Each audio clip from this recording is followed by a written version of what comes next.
नमस्कार। आप देख रहे हैं बिस्तक का खास शो। यूएस फेड की पॉलिसी के बाद दुनिया भर के बाजारों में आ गया कोहराम। ऐसी तगड़ी बिकवाली भारतीय बाजारों में भी देखने को मिली कि आज पता ही नहीं लग रहा था कि किस डायरेक्शन में जाने की हम कोशिश कर रहे हैं। तो मार्केट में उठापटक पहले ही बहुत ज्यादा थी, लेकिन अब तनाव बढ़ गया है। 24,000 के लेवल के नीचे चले गए हैं। मार्केट पे क्या करना चाहिए तो आपको बताएंगे, लेकिन 2025 में बाजार किस तरीके से बिहेव करेगा इस पे भी बात करेंगे। और आज हमारे साथ बेहद ही खास मेहमान जुड़े हैं। तकनीकी विशेषज्ञ सुशील केडिया जी, फाउंडर केडियानॉमिक्स के हमारे साथ मौजूद हैं। सुशील जी नमस्कार, स्वागत है आपका बिस्तक पे। नमस्कार। पहले तो सर, बिस्तक की पूरी टीम की ओर से आपको नववर्ष की बहुत बहुत शुभकामनाएं। आपको भी बहुत सारी शुभकामनाएं, आपके दर्शकों को शुभकामनाएं। सर, पहला सवाल तो यही है कि बहुत एक्सट्रीम वोलेटिलिटी देखने को मिल रही है इंडियन मार्केट्स पे। हड़कंप मचा हुआ है। यही समझ नहीं आ रहा कि बाजार किस तरफ चलेगा। ऐसी मारकाट मची हुई है। तो अभी इस मारकाट को कैसे झेलें, और आपका क्या नजरिया है स्टॉक मार्केट पे? खरीदारी और बिकवाली रोज हर वक्त होती रहेगी और दोनों बराबर मात्रा में होती रहेगी। खरीदारी आ जाएगी, बिकवाली आ जाएगी, सब मन गढ़ंत बातें हैं और सही शब्दों का चुनाव नहीं करते हैं तो अर्थ का अनर्थ बन जाता है। इसलिए थोड़ा सा मैं कठोर होकर बात कर रहा हूँ। खरीदारी बिकवाली रोज आएगी। तो हम बात क्या कर रहे हैं, शायद आप जो पूछना चाह रहे हो कि भाव यहां से और गिरेंगे क्या। तो अलग अलग बाजारों की अलग अलग परिस्थितियां हैं। अगर स्क्रीन पर आप ये सब देख रहे हो, नैस्डैक फ्यूचर्स की चार्ट, जहां पर टर्मिनल ट्रायंगल एक पैटर्न बना हुआ है। पिछले 15 दिनों से हम अन्य चैनल्स पे जहां ज्यादा रेगुलर आते हैं लगातार चेतावनी दे रहे थे। एक भयावह सेलिंग, एक मेगा टॉप नैस्डैक और एसएनपी में बन सकता है, जिसमें तकरीबन 20% तक की गिरावट नैस्डैक में, 17-16% तक की गिरावट एसएनपी में। फिलहाल के लिए हम देख रहे हैं, हो सकता है और भी बढ़ जाए। तो कल रात जो सेल ऑफ आ गया इंटरेस्ट रेट कट आने के बावजूद, मतलब वो वाली बात हो गई ना कि आप मुस्कुराए तो जनाब, पर दिल से नहीं मुस्कुराए, इसलिए हम रूठ जाएंगे।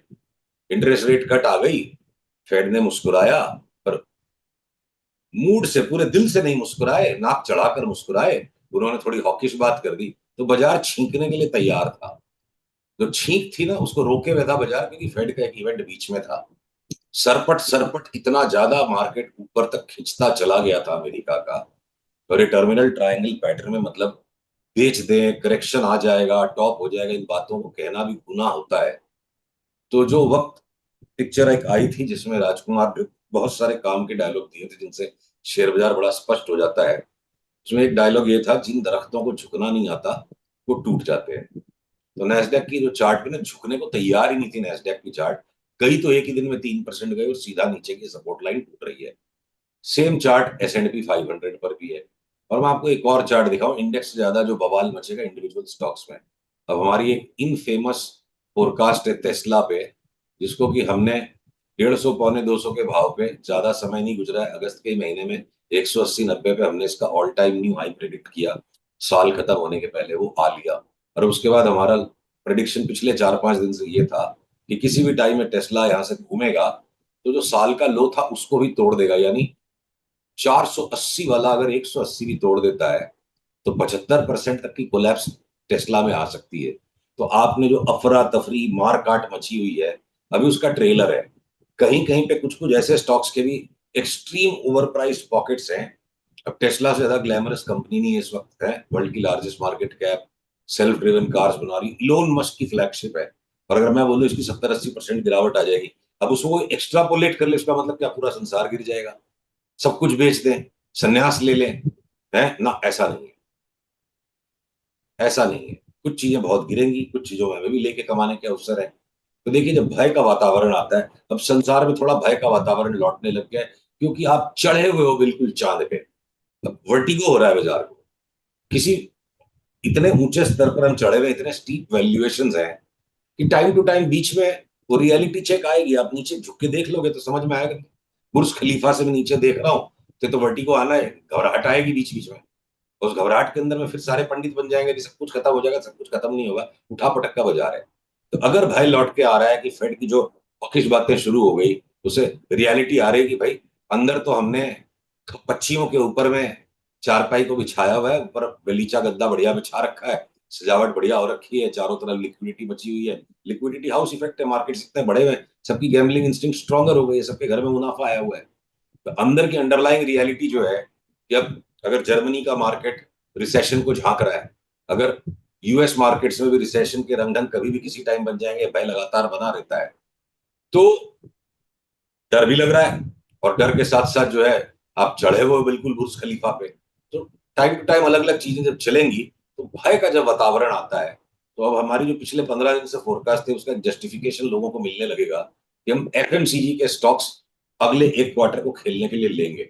मुझे लीवर नए हाई पे जाता दिखता है, टाटा कंज्यूमर नए हाई पे चला जाएगा, even Titan consumer driven story है, ये भी एक न्यू हाई पे जा सकता है। आपका ब्रिटानिया जो है मुझे लगता है 50% बढ़ जाएगा 3-4 महीने में। हाँ, वो जैसे अमोल पालेकर का गाना था, डर लगे तो गाना गा, तो मैं बोलता हूँ स्टॉक मार्केट में डर लगे तो बिस्कुट खा। तो सर सब कंजम्पशन वाले स्टॉक्स में खरीदारी आएगी, राइट? लेकिन मैं ना कंजम्पशन वाले पहले। स्टॉक्स वो सेफ हेवन बेट से देखिए। फंड हम्म। मैनेजर जिनको अगर बाकी पोर्टफोलियो ट्रिम करना है, हम्म। कैश एक सर्टेन लेवल से ज्यादा होल्ड करना उनके मैंडेट में नहीं है, तो बोला यार ये नो ब्रेनर ट्रेड है, उठा के लीवर ले ले, नेस्ले ले ले, ब्रिटानिया ले ले, टाटा कंज्यूमर ले ले, रॉन्ग नहीं हो सकता।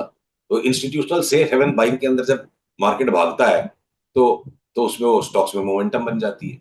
अगर एशियन पेंट्स और बर्जर को भी आपने इतना टूट दिया, इतना पीट दिया है, कंपटीशन आ रहा है और बहुत सारे पेंट के ब्रांड आ जाएंगे, हैन है तैन है, हर चीज एक भाव से सही है। इंडिगो को इतना इसको आपने एशियन पेंट्स को इतना पीट दिया, वो भी इंडेक्स हैवी वेट है, तो फिर गिरेगा क्या? मेरे को लगता है भारत के जो आईटी के चार्ट्स हैं, नॉट बिकॉज हम नैस्डैक गिरने की बात कर रहे हैं, आईटी के चार्ट्स ऐसे हैं खुद को कर बुलंद इतना कि नीचे आने का रास्ता फिर बंदा पूछे खुदा से। ये इस तरह से कोफोर चढ़ा हुआ आसमान में, या ये नौकरी इस तरह से चढ़ा हुआ है नौकरी.com, या ये आपके दुनिया भर के ऐसे आईटी के स्टॉक्स हैं, इनमें एक बार करेक्शन की सेट ऑफ आ जाए तो ट्रिगर लग जाए तो 25-30% ये कैसे लुढ़क जाएंगे पता नहीं चलेगा। तो मार्केट में दोनों तरफ अलग अलग सेक्टर्स में अलग अलग किस्म के स्टॉक्स में रिस्क है। और ग्लोबल मार्केट्स अगर एक तरफ मैं बोलूं कि 20% नेस्डैक गिर जाएगा, तो ये ध्यान में रखना जरूरी है कि हमारी इंडेक्स ऑलरेडी 26,300-400 से आज 24,000 के नीचे है। हम ऑलरेडी 10% घट चुके हैं। हम यहाँ से 5-7% घटे हैं और नेस्डैक यहाँ से गिर जाए 20%, तो वो वाली परिस्थिति बन जाए, लोग बोले पड़ोसी के घर में तो झगड़ा रात भर चल रहा है, मियाँ बीवी सवेरे 5 बजे तक लड़ रहे हैं, नेस्डैक 20% गिर रहा है, तो हमारे को भी सवेरे 5 बजे तक चौकस रहो, कब अपनी वाली लड़ाई कर लेगी। अपनी वाली लड़ लड़ा के सो चुकी है भाई, 10% ऑलरेडी गिरा हुआ है हमारा मार्केट। तो यहाँ पे आपको मंदी से ज्यादा तेजी के भी सौदे खोजने हैं। हो सकता है यहाँ से रिलायंस एक तरफा ऊपर की चाल देता चला जाए और ये एफएमसीजी के साथ रिलायंस ऊपर चले, ठीक है, और आपके छोटे वाले बैंकिंग के स्टॉक्स बढ़ जाएंगे, बड़े वाले बैंकिंग के स्टॉक्स को लेते चले जाओ, गिरते चले जाएंगे, क्योंकि इसमें जिसको जिसको खरीदना था सारे लोग खरीद चुके हैं। चाहे वो इंस्टीट्यूशन हो, चाहे मेरे मोहल्ले का पान वाला हो, उसके भी बेटे बोलते हैं सर एचडीएफसी बैंक लिए हैं 5 साल के व्यू से, पनवाड़ी भी ले चुका है एचडीएफसी बैंक को, हम्म। तो तो मुझे आरबीएल में ज्यादा रिटर्न दिखती है, मैं एचडीएफसी बैंक नहीं लूंगा। तो अलग अलग पॉकेट्स में अलग अलग एक्टिविटीज बाजार अभी करवा रहा है। लेकिन सर जैसे आप अपने चार्ट्स पे समझा रहे हो, एक बार हमारे व्यूअर्स को ये समझा सकते हो कि अगर पूरे साल की बात करें तो आपका आउटलुक क्या है, स्पेशली निफ्टी पे, निफ्टी पूरे बैंक साल निफ्टी। का आउटलुक आप मेरे पर फोर्स करोगे तो मैं बाजार पे वो आउटलुक फोर्स नहीं करूंगा, पूछिए क्यों? मैं सिर्फ चौकीदार हूं, मैं खबरबाज नहीं हूं। बाजार अभी अगर 3 महीने की करवट ले रहा है, मैं 3 महीने का व्यू ले पाऊंगा, तो मैं जबरदस्ती 2025 का व्यू नहीं लूंगा।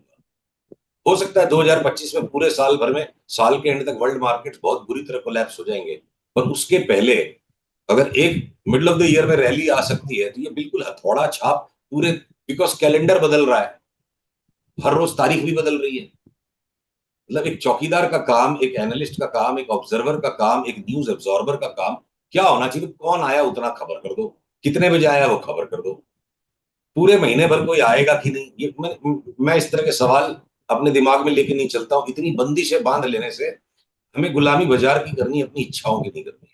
मैं पूरे साल भर की जानने की मुझे उत्सुकता है, मैं जानना चाहता हूं कि पूरे साल भर में क्या करेगा बाजार। तो इस वक्त एक बार बाजार में 3 महीने का व्यू लेने की जितनी क्लैरिटी बाजार ऑफर कर रहा है, संभवतः है जिसको आप एक नमक को चूंटी से जैसे लेते हैं उतना ही, कि हो सकता है 2025 मोटे मोटे में करेक्शन का साल बन जाए। बट इसका मतलब ये नहीं है कि बहुत से ऐसे स्टॉक्स नहीं निकलेंगे जो अभी भी अच्छी क्वालिटी वाले बढ़िया बड़े स्टॉक्स जो सिग्निफिकेंट न्यू हाइज ना लगाए। तो मैं अपनी बात की उत्तेजना को कम करते हुए थोड़े सरल शब्दों में कहूं, पूरे 2025 का व्यू अभी के अभी ले लेना मुझे उचित नहीं लगता है। अगले 3-4 महीने का दृष्टिकोण लेके चलते हैं और 2025 में फिलहाल एक सावधान रवैया अख्तियार करते हुए हमें 2025 को वेलकम करना चाहिए। पर एक हथौड़ा मार के पूरे 2025 साल का कैलेंडर में बना दूं, माफ कीजिएगा मुझे, ब्रह्मा जी को भी जब वर्क ऑर्डर विष्णु जी भेजते हैं तब ब्रह्मा जी को पता होता है मुझे क्या बनाना है, और हमारा काम है कि ब्रह्मा जी क्या बना रहे खाली उतना पकड़ो।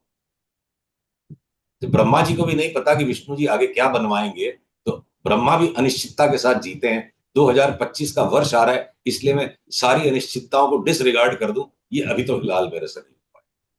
तो पर आपने हाँ, कुछ कहीं जी, आपने कुछ सेक्टर्स और स्टॉक्स के बारे में बात करी।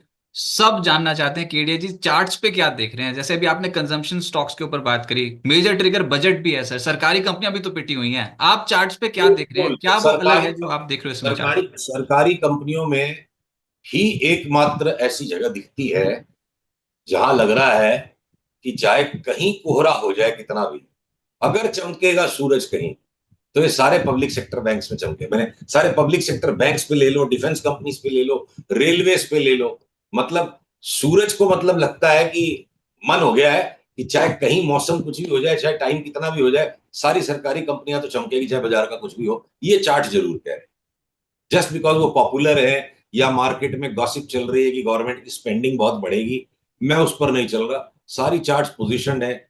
और इंश्योरेंस के स्टॉक्स जो हैं, अब उनमें सिग्निफिकेंट करेक्शन हो चुका, तो SBI life, HDFC life, Pru ICICI, इनको हम बड़ी टकटकी लगा के देख रहे हैं कि 1-2 दिन में हम कभी भी ले लेंगे। साथ में अब इरेडा भी अगर उसमें मैं जोड़ देता हूँ, वो पब्लिक सेक्टर भी है, ठीक है। और एलआईसी का काफी करेक्शन हो गया, तो वो पब्लिक सेक्टर भी है, इंश्योरेंस भी है। पर मैं अगर खोजूं कि पब्लिक सेक्टर के ऐसे कोई स्टॉक्स हैं जिनको मैं नहीं लूं, तो दिख नहीं रहे हैं सारे के। मतलब समस्या है कि पैसे इतने ही हैं और हाथ में उंगलियां 10 ही हैं, कितने स्टॉक संभाल पाएंगे। पब्लिक सेक्टर के तो जो स्टॉक्स मन में आ जाए ले लो। तो एक तरफ अगर 2025 में बड़ा करेक्शन बन सकता है, मेटल्स पिट जाएंगे, आईटी पिट जाएगा, तो हो सकता है सेक्टोरल रोटेशन होके और इंडेक्स एक रीजनेबल करेक्शन ही दे इंडिया में, और अमेरिका का मार्केट तबाह हो जाए। अमेरिका डूबेगा तो इंडिया डूब जाए, जरूरी नहीं है। तो एक बार समेटे, सिंप्लीफाई करें बातों को, मैं आपकी इस बात से, निवेशकों को सेफ्टी ट्रेड में एफएमसीजी में जाना चाहिए। जो ऑलरेडी बहुत करेक्ट हो चुके हैं, वैल्यू एट फेयर प्राइस मिल रहा है, वो इंश्योरेंस के स्टॉक्स हैं। और एक जो सिग्निफिकेंट करेक्शन होके जहां से यूफोरिया रेक्टिफाई होकर के वापस सोबर तरीके से स्पेकुलेशन रीबिल्ड हो सकता है, तो वो पब्लिक सेक्टर है। और ये अगले 3-4 महीने का व्यू हम लेंगे। 2025 की अगर मैं पूरी थीम बनाना चाहूं, तो हो सकता है 2025 की होली तक बल्ले बल्ले मची हो और दिवाली तक मातम मचा हो। तो एक बार यहां से लेके होली तक खेलते हैं, इस सावधानी के साथ कि आपसे बात दोबारा करेंगे ना भाई। 2025, पूरे 2025 में आप मेरे से दोबारा बात नहीं करोगे, ऐसा तो हमने नक्की नहीं किया आपस में। फिर से रिविजिट कर लेंगे बातों को। वो दिल में ऐसी बात आई थी कि लगातार मार्केट गिर रही है, तो सब जानना चाहते हैं कि केडिया जी समझ रहे हैं कि मार्केट पे यहाँ से तेजी आएगी या फिर कोई डीप करेक्शन का वो इंतजार कर रहे हैं। तो यही मेरा प्रश्न था कि कोई बहुत डीप करेक्शन कुछ ऐसा तो नहीं आप समझ रहे हैं ना कि अमेरिका 2025 में में। बहुत डीप करेक्शन है भी, मान लीजिए वो तो अभी शुरू हो जाएगा, क्योंकि हमारी निफ्टी गिरती चली गई, वो ऊपर बढ़ते चले गए थे। तो 2025 में एक बार बड़ा वापस तेजी का माहौल बन के हमारे मार्केट में होली तक बल्ले बल्ले मचने के बाद, हो सकता है कोई बड़ा जियो पॉलिटिकल ऐसा इवेंट बन जाए जिसकी वजह से मुझे क्रूड की, आपको देखो मैं एक चार्ट यहाँ दिखाता हूँ। क्रूड की चार्ट पे हमारा एक बड़ा ही आतंकित कर देने वाला पिक्चर बनता है संभवतः। देखिए क्रूड की ये जो चार्ट है, मैं आपको लॉन्गर टर्म व्यू दिखाऊं। क्रूड की चार्ट में आप देखो, जहां ये डार्क ग्रीन लाइन के ऊपर हम 76 के ऊपर निकले, सीधे 120 तक की फोरकास्ट संभव है। तो इस तरह का वातावरण कब बनेगा? तो एक तरफ हम बिटकॉइन की चार्ट आपको एक और साथ में दिखाए, पूरा पिक्चर ऐड करते हैं आपके लिए। बिटकॉइन की आप चार्ट को देखो कि जो रिस्क के प्रति जो लगाव है संसार का, रिस्क ऑफ, रिस्क ऑन। तो बिटकॉइन की चार्ट हमने 15-16 हजार के आसपास फोरकास्ट की थी कि हम 1 लाख तक जाएंगे। उस पुरानी फोरकास्ट के दम पर मैं तर्क नहीं बना रहा हूं कि हमारी आगे की भी फोरकास्ट राइट होगी, बट ये बताना चाह रहा हूं कि हम रेगुलरली ट्रैक करते हैं। हमारा एक्सपेक्टेड पाथ ऑफ मूवमेंट इस वीकली चार्ट पर बिटकॉइन में ये है कि हम यहां से एक बार वापस 68-70 हजार तक चले जाए, फिर वापस 1,12,13,000 तक आए, फिर वापस हम 65,000 तक आ जाएंगे, फिर 1,12,13,000 तक आ जाएंगे। तो अगली दिवाली तक हो सकता है बिटकॉइन बार बार 35-35% के गोते खाकर नए हाई बनाएगा। तो यानी संसार में बार बार कुछ शॉर्ट टर्म 2 से 3 महीने की फियर ट्रेड्स आएंगी।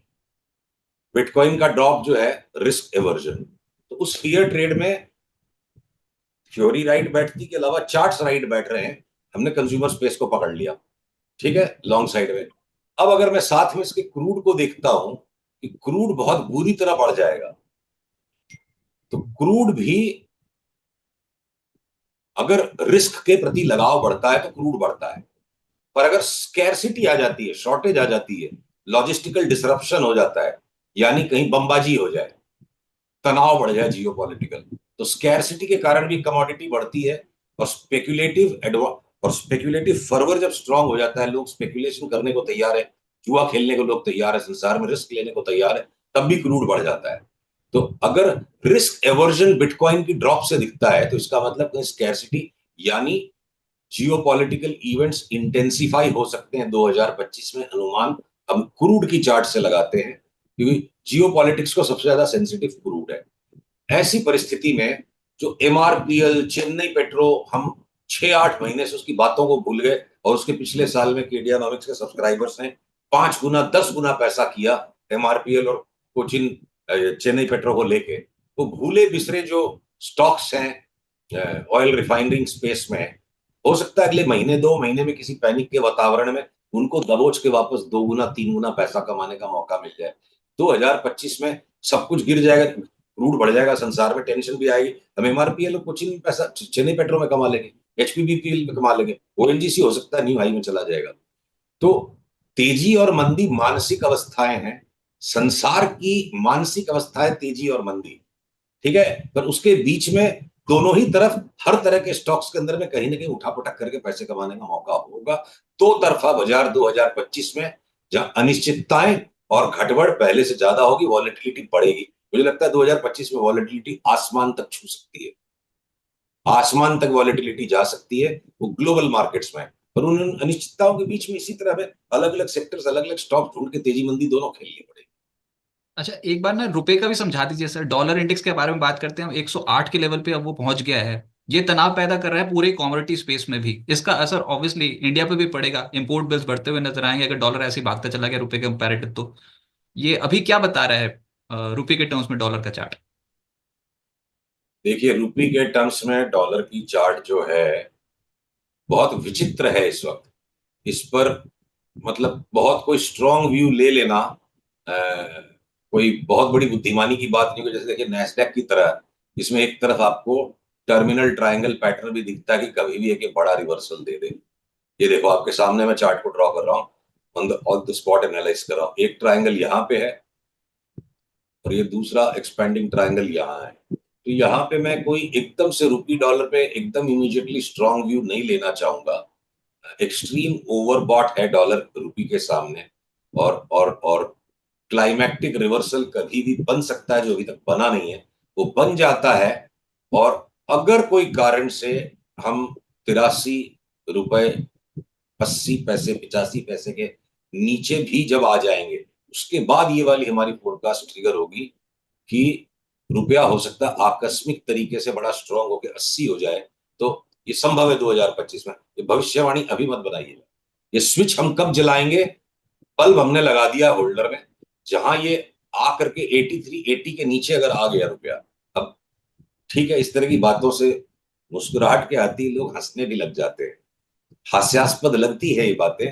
तो आपको मैं इसी एक सांस के अंदर, देखिए यहां पर आपको मैं डॉलर इंडेक्स की भी चार्ट दिखाता हूं, डॉलर इंडेक्स की भी जो चार्ट दिखाता हूं।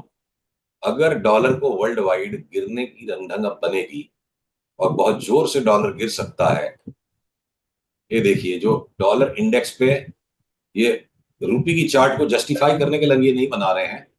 आपको मैं बताऊं कि हमने ऑलरेडी फोरकास्ट बहुत टाइम से बनाई हुई, आप आ जाओ डेली टाइम फ्रेम पे। एक तरफ चाहे कितना अमेरिका का मार्केट गिर जाए, ये जो रैली आई है ये सिर्फ रैली है। ये था ए वेव, बी वेव और ये जो सी वेव बन रहा है। 2-4 दिन बाद हम बात करेंगे सावधान रहने की यहाँ जरूरत है। अगर डॉलर में एक रिवर्सल बन गया डॉलर इंडेक्स पर, संभव है। अब कृपया आपके जो एडिटर्स, संपादकीय जो स्वच्छंदता है उसको स्वायत्ता न बनाए। मेरे शब्दों को तोड़ेंगे मरोड़ेंगे तो आपके जो कॉपी राइटर्स हैं, ऑडियंस को एरर हो सकता है। हम वेट कर रहे हैं सिग्नल का, अभी आया नहीं है। सीधे हथौड़ा मार के ये ना लिख दे सुशील केडिया ने बोला 94 हो जाएगा, नहीं।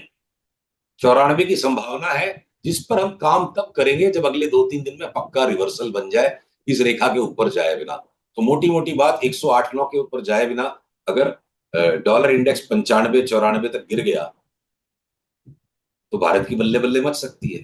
डॉलर अगर बहुत जोर से गिर जाएगा और साथ में जियो पॉलिटिक्स भी भयंकर होनी है, बिटकॉइन भी गिर जाएगा, तो विचित्र इक्वेशन बनेगी। क्रूड बढ़ रहा है क्योंकि भाई डॉलर गिरता जा रहा है, एसेट्स बढ़ेगी। तो कौन सी एसेट्स बढ़ेगी? Assets away from the war zone. तो हो सकता है अमेरिका कोई पंगे मुंह लग जाए। ये कल्पना है। सर मैं तो हर सोना चांदी फोरकास्ट। सोच रहा हूँ, फिर अगर डॉलर इंडेक्स गिर गया तो सोने चांदी का क्या होगा? अच्छा, अब ऐसा है कि यही यही बात है। इस पे थोड़ा सा मैं, शब्द कठोर नहीं है, शब्द मजबूत है। देखिए, शेयर बाजार है जी ये। मोहब्बत में फिर भी बुद्धिमान आदमी क्या पता थोड़ा सफल हो जाए, इतनी बुद्धिमानी कर लेगी, मुंह बंद कर लेगा तो भी काम हो जाएगा। शेयर बाजार में तो मोहब्बत से भी ज्यादा आपको शातिर बनना पड़ेगा। यहाँ आपको अपनी बुद्धि से ऊपर उठना पड़ेगा कि हर आदमी बुद्धिमान है। तो गोल्ड जो है, दो तरीके से बर्ताव करता है गोल्ड। इसको एक हथौड़े के नीचे मार के सपाट कर देना गलत होगा कि डॉलर गिर गया तो गोल्ड भी बढ़ेगा। गोल्ड के दो चरित्र हैं। कभी गोल्ड सुपर करेंसी की तरह बिहेव करता है। सारे करेंसी मार्केट्स में भी जब अविश्वास हो जाता है, ये सेंट्रल बैंक फ्रॉड कर रहा है, वो सेंट्रल बैंक फ्रॉड कर रहा है, सारे सेंट्रल बैंक्स एक दूसरे को अक्यूज करेंगे, तुम मैनिपुलेट कर रहे हो, तुम मैनिपुलेट कर रहे हो, तो पैनिक के अंदर में gold becomes the super currency. और जब एसेट मार्केट्स में पैनिक मचती है, उस टाइम गोल्ड सुपर एसेट की तरह भी बिहेव कर सकता है। तो गोल्ड वास्तव में जितना भी चमकीला है, ये बड़ा बहुरूपिया एसेट है। कभी ये सुपर करेंसी की तरह बिहेव करता है, कभी सुपर एसेट की तरह बिहेव करता है। तो गोल्ड को एकदम सिंप्लीफाइड इक्वेशन ले लेना कि डॉलर गिरेगा तो गोल्ड को भी गिरना पड़ेगा, बढ़ना पड़ेगा, जरूरी नहीं है। बल्कि बेटर बेटर अनुमान में बताऊं क्या है, क्रूड और गोल्ड को उल्टा पकड़ के चलो आप। जब क्रूड बढ़ता है तो गोल्ड घट जाता है, गोल्ड बढ़ता है तो गोल्ड घटता है, तो क्रूड बढ़ जाता है। तो उसमें आपकी गलतियां कम होंगी। डॉलर के सामने अगर खाली आप गोल्ड को नापोगे, अगर डॉलर में मान लीजिए पैनिक आ जाती है, अविश्वास आ जाता है डॉलर में, इस तरह से सारा वो जो डी डॉलराइजेशन, जियो पॉलिटिक्स वापस जोर पकड़ लेती है, ईरान की बमबाजी हो गई, पीछे से रशिया आके आवाज करने लगेगा। हम कल्पना कर रहे हैं, संभव होता है, बार बार होता है ये। साथ में चीन भी टर टर पीछे से करने लग जाएगा और बोले जी ये डी डॉलराइजेशन का जियो पॉलिटिक्स शुरू हो गया है, डॉलर पे से फेथ जा रही है। तो फेथ कहां मूव करेगी? गोल्ड में मूव करेगी। हम्म। पर अगर गोल्ड से भी फेथ निकल रही है, क्योंकि जैपनीज येन को आप कूट दोगे, बिल्कुल स्ट्रॉन्ग कर दोगे, जैपनीज येन 150 से अगर 120 हो जाएगा। इतनी सिंपल इक्वेशंस नहीं है। मेरा मात्र इतना कहना है कि मतलब जैसे मोहब्बत में आपको अपनी महबूबा का मन समझने के लिए अपने आप को बहुत शांत रखना पड़ता है। हर वक्त लॉजिक लगाने से मोहब्बत नहीं हो पाएगी। तो शॉर्ट टर्म ट्रेडिंग जो है ना, मोहब्बत से भी ज्यादा पेचीदा मामला है। इतनी ज्यादा लॉजिक लगाने से कि ये हो जाएगा तो वो हो जाएगा, उसके अंदर में आदमी की पॉकेट खाली हो जाएगी। सर अलग अलग है। सबको सस्ता खरीदना है गोल्ड, आप बता दो अगर इस साल सस्ता होने वाला है गोल्ड तो पहले ही अभी अभी थोड़ा रुक गोल्ड की जाएं, चार्ट अभी को, अभी अरे शॉपिंग ना करें। देखिए, बताने से किसी के कुछ नहीं होगा। हम तो क्या ना, देखिए जो फिजिकल कंजम्पशन है, आपके घर की जो जरूरतें हैं, शादी ब्याह है, बच्चों की आगे प्लानिंग है, या आपके जो पर्सनल लाइफ कमिटमेंट से श्रीमती जी को प्रसन्न रखना है, तो वहां भाव मत देखा करो कभी। परिवार की खुशी के सामने सोने चांदी का भाव नहीं होता है। मोहब्बत का और खुशियों का कोई भाव नहीं होता है। वो तो जिस दिन चाहिए उस दिन लेना है। आपकी श्रीमती का जिस दिन बर्थडे है या उसकी एनिवर्सरी है, तो आप गोल्ड की चार्ट देखोगे क्या उस दिन? तो आपकी चार्ट बिगड़ जाएगी। तो उन चीजों को नहीं देखना चाहिए। पर अगर आप एक एसेट एलोकेशन की बात कर रहे हो, स्पेकुलेशन की बात कर रहे हो, तो हमारी देखिए गोल्ड की फोरकास्ट काफी टाइम से ये है कि ये जो टॉप बन गया था, यहां से हमने ये निकाला कि भैया एक बार 2300 के आसपास आएगा तो सोचेंगे। इंट्री में एक बीच में रैली हुई थी, वो वापस से रैली फिजल्ड आउट हो गई है। तो टुकड़े टुकड़े में खेलना पड़ेगा। और डॉलर का गिरना और गोल्ड का गिरना दोनों एक ही सप्ताह में होना जरूरी नहीं है। चार 4-5 दिन गोल्ड गिर गया, 2-3 दिन डॉलर गिर गया, 4-5 दिन गोल्ड गिर गया, आगे पीछे भी करके मूवमेंट बन सकती है। तो इसलिए एकदम स्ट्रेट लाइन कोरिलेशन नहीं करना चाहिए। ब्रॉडली अगर अगर मैं सिंपल बात करूं लॉजिक के बिना, तो लॉजिक यहाँ संभव नहीं है बिठाना। 2025 में बहुत खतरनाक तरीके से क्रूड में तेजी बन सकती है, अभी का पिक्चर ऐसा है फर्स्ट हाफ में। और सेकंड हाफ में क्रूड और पानी एक भाव हो सकते हैं। एक बार क्रूड में आग लग जाए फर्स्ट हाफ में, और सारे संसार को समस्या कर दे क्रूड, और उसके बाद क्रूड लेने वाला ही कोई नहीं बचे, संसार अपने आप के लिए इतनी समस्या पैदा कर ले, राइट? तो सारे कुट पिट लेंगे, मर लेंगे, तो फिर क्रूड भी कोई लेने वाला नहीं, तो गिर जाएगा लास्ट में। तो एक क्रूड का मेरे को लगता है कि टिल द मिड ईयर बहुत भयंकर तेजी बन जाए, और उसके हिसाब से बहुत सारे हमारे मार्केट में स्टॉक्स हैं जिनमें तेजी मंदी दोनों करके पैसे बनाए जाएंगे पूरे सेक्टर में। क्रूड की बड़ी चाल का बड़ा पैसा इंडिविजुअल स्टॉक्स में बनेगा। पर साथ में बिटकॉइन की मंदी, बिटकॉइन में 35% की ट्रेडिंग रेंज है अगले 6 महीने के लिए, और उसके बाद हमें लगता है 2025 के अंत तक, नहीं तो 2026 तक बिटकॉइन जहां से शुरू हुआ था वहीं खत्म। 15,000 से तेजी शुरू हुई थी, वापस 15,000 पहुंच जाएगा, चाहे वो 2026 में हो या 2025 के अंत में हो। और गोल्ड के अंदर और सिल्वर के अंदर फिलहाल एक बार जो करेक्शन शुरू हो गया था ऑल टाइम हाई से, वो इनकम्प्लीट है। 2300, 2350 तक आए तो हम इसको रिव्यू करेंगे। यूएस मार्केट्स में एक बार 20-20% का करेक्शन, उनकी सिंपैथी में डैक्स और फुटसी में भी, यूरोपियन मार्केट्स में भी करीब करीब वही बात दिखती है। और उस चक्कर में 10-12% का करेक्शन निकेई में भी आ जाएगा। तो ग्लोबल इक्विटी इंडिसेस में जो करेक्शन है, इंडिया ने उसमें से ऑलरेडी 10% का करेक्शन कर लिया है। और उस 10% के करेक्शन में जिन स्टॉक्स में ज्यादा ही करेक्शन हो चुका, अडानी को बहुत सारी संवेदनशीलताओं से गुजरते हुए बहुत सारा खामियाजा अगर ऑलरेडी हो गया, या अगर रिलायंस ने मोटा करेक्शन ऑलरेडी दे दिया है, या अब आपके एचपीसीएल बीपीसीएल फाइनल लेग में करेक्शन में है, तो रोचक बातों से बातें याद रखना आसान हो जाती है। तो जो दोहा है ना कबीरदास जी का, दुर्बल को न सताइए जाकी मोटी हाय, बिना जीव के श्वास लें लौह भस्म हो जाए। तो वैसे जो स्टॉक्स ब्लू चिप्स जिनकी ब्रूइजिंग हो चुकी है, जिनको अच्छी खासी करेक्शन और डैमेज मिल चुकी है, जिस आईटीसी को डरा के धमका के दबा के भाव को रखा गया कि जीएसटी 35% हो जाएगा, 500% हो जाएगा। भाई साहब मेरे को 25 साल लड़ना पड़ा सिगरेट से, अब बहुत मुश्किल से मैंने 25 साल तक लड़ने के बाद उसको छोड़ा है। तो आईटीसी का धंधा बरकरार रहेगा, चाहे जो भी जीएसटी उसकी हो जाए। और चार्ट बता रही है कि आईटीसी को 20% बढ़ना है। तो कंज्यूमर्स, एफएमसीजी, नशे के स्टॉक्स जिनकी चार्ट्स ठीक हैं इस वक्त, अमेरिका का बाजार और बिटकॉइन क्या काम करेगा, अलग अलग चार्ट्स को हमें देख के काम करना है। ये हमारा सारांश। ये बात हमने अपने क्लाइंट्स को समझाई है कि स्टॉक स्पेसिफिक काम कीजिए। निफ्टी और बैंक निफ्टी का खेल इस वक्त थोड़ा सा विचित्र है। सर बहुत कुछ सीखने को मिला आपसे। मेरे को पूरी उम्मीद थी जब मैं इंटरव्यू करूंगा ना, तो कुछ ऐसी चीज सीखने को मिलेगी जो आज तक किसी के सामने आई ना हो। आपका स्टॉक मार्केट को देखने का नजरिया बिल्कुल अलग है। लोग ये मोमेंटम की बात करते हैं, और आपका आपने जो भी स्टॉक्स अभी तक बताए, हालांकि वो चार्ट्स हम नहीं देख पाए अभी आपकी स्क्रीन पे, मतलब आपने जो भी बताया Reliance industries, ITC, beaten down stocks हैं सर। तो लोअर लेवल पे हमेशा सस्ता खरीदने की बात आप करते हो ताकि तेजी का फायदा उठाया जाए। तो मेरे को लग रहा था इंटरव्यू में ये नहीं नहीं। रजत जी, ये आपकी उदारता है। पर देखिए एक चीज जो ना बहुत साल तक धक्के खा के आदमी सीखता है, कॉमन सेंस की वैल्यू क्या होती है। कि हम जितनी भी ज्यादा पढ़ाई लिखाई कर लेते हैं, और जितने भी ज्यादा स्पेशलाइज्ड नॉलेज के पीछे लोग प्रभावित होकर के लालायित रहते हैं, ये चीज समझने जैसी और जानने जैसी है। कॉमन सेंस का नाम कॉमन सेंस क्यों है? Because it is a sense common to everything. तो कॉमन सेंस के बियॉन्ड जाके कोई एनालिसिस आपको मुनाफा दे जाएगा, ये संभव नहीं है। पैसा बनाने का एक ही तरीका है संसार में, सस्ता खरीदो महंगा बेचो। ये सब कहानियां हैं कि महंगा खरीद के हम और महंगा बेच देंगे, हो नहीं पाता है। और क्यों नहीं हो पाता है? हर आदमी के पास कल्पना है, और हर आदमी अपनी कल्पना को अपनी बुद्धि समझ लेता है, और अपने कल्पना के वशीभूत होके वो सपने देखने लग जाता है, प्रार्थना करने लग जाता है। हनुमान जी बन करके लोग बड़ा बड़ा सौदा कर लेते हैं, और फिर बाद में क्या है ना, हनुमान चालीसा जपने लगते हैं, इस बार बचा लो हनुमान जी।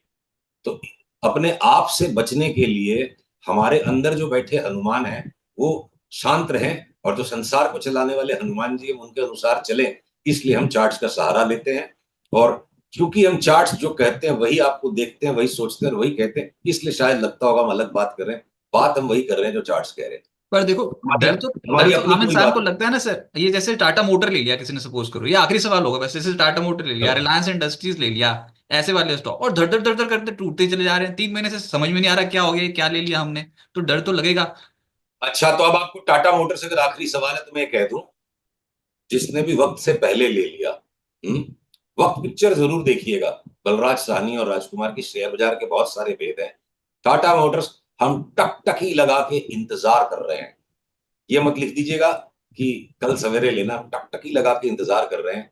और 2-4 दिन में अगर ये घूम गया, या ये कह लो कि इस रेखा के ऊपर चला गया, 785 के ऊपर चला गया, तो हो सकता है Tata Motors stock of the year हो जाए। 785 के ऊपर टाटा मोटर्स गया तो जो भी लोएस्ट भाव उसके पहले हम देखेंगे, उसको स्टॉप लॉस लगा के हम दबोचेंगे जरूर इसको। क्या पता 1500 में बेचने मिल जाए, इरिस्पेक्टिव ऑफ नैस्डैक 20% गिरेगी और बिटकॉइन 30% गिरेगा। इसमें वैसे वो कमर्शियल व्हीकल और पैसेंजर व्हीकल अलग अलग हो जाएंगे शेयर्स, 2025 में वो अनाउंसमेंट भी आ जाएगी। एक बार सर वो रिलायंस इंडस्ट्रीज भी बता दो, नहीं तो लालच बढ़ता चला जाएगा मेरा। आखिरी देखिए ऐसा कैंसर पक्का है, ऐसा रिलायंस है। इंडस्ट्रीज बहुत बुरी तरीके से पनिश हुआ है ये स्टॉक हायर लेवल से। हाँ तो जो जो तो ऐसा है ना, मतलब कि अब जो पनिश हो चुका तो पनिशमेंट ठीक है, सस्ता लीजिए और महंगा बेचिए। जिस दिन ये 1245 के ऊपर जाएगा, हम इंतजार में हम ले लेंगे, जब तक नहीं जाएगा हम बैठे रहेंगे। और देखिए जितनी भी डिस्क्रिप्टिव इंफॉर्मेशन है, हाथ जोड़ के क्षमा याचना अग्रिम करना चाहता हूं, ऐसे भी आप चेतावनी दे चुके हैं कि समय का में भी अंतिम प्रश्न है। अगर किसी को यह भ्रम है कि मैं बुद्धिमान हूं, तो सबसे पहले उसको अपनी बुद्धि से यह समझना जरूरी है कि मुझे बुद्धि का कितना इस्तेमाल करना और कहाँ करना है। अगर बुद्धिमान है कोई, तो सबसे पहले उसको अपनी बुद्धि के माध्यम से समझना है कि मुझे अपनी बुद्धि को कहां, कब, कितना इस्तेमाल करना है।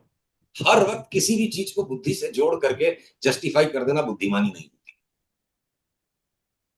तो ये फंडामेंटल के नाम पे लोग जो बड़ी फंडा चेपने वाली बातें करते हैं और मेंटल हो जाते हैं, मैं उनको इंगित कर रहा हूं कि फंडामेंटल फंडामेंटल है, और फंडा पे मेंटल होने वाले वो फंडा के मेंटल लोग अलग हैं।